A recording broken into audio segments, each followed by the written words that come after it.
টাকা পয়সার থেকে ফ্যামিলিটাই আগে। ঈদ মানে তো খুশি না, গ্রামে পরিবারের সাথে সবার সাথে মিলতেই যায়।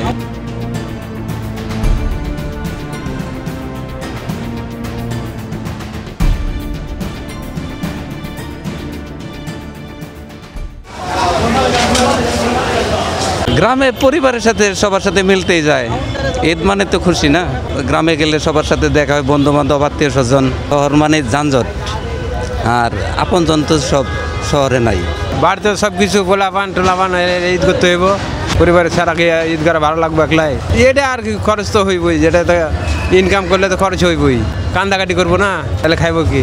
অবশ্যই বাবা মা আছে, ছেলে মেয়ে আছে, ফ্যামিলি আছে, আর সবাই তো চাই যে টাকা পয়সার থেকে ফ্যামিলিটাই আগে। কারণ ফ্যামিলির সাথে যে একটা হাসি খুশি সময়টা কাটবে, এটা আসলে শহরে কোনোভাবেই তো কাটানো সম্ভব না। ঈদ করবার জন্য যাইতে বাড়িতে ভালো লাগবে না, মা আছে বাপ আছে, তারা ঈদ করবো, এই জন্য বাড়িতে যাইতেছি। গ্রাম অঞ্চলের স্মৃতিগুলো অনেক ভালো, সুন্দর, মনোরম পরিবেশে মা বাবা টানে, স্বপ্নে টানে যাইতে আনন্দ পাওয়া যায়, সবার সাথে ঈদ করবো।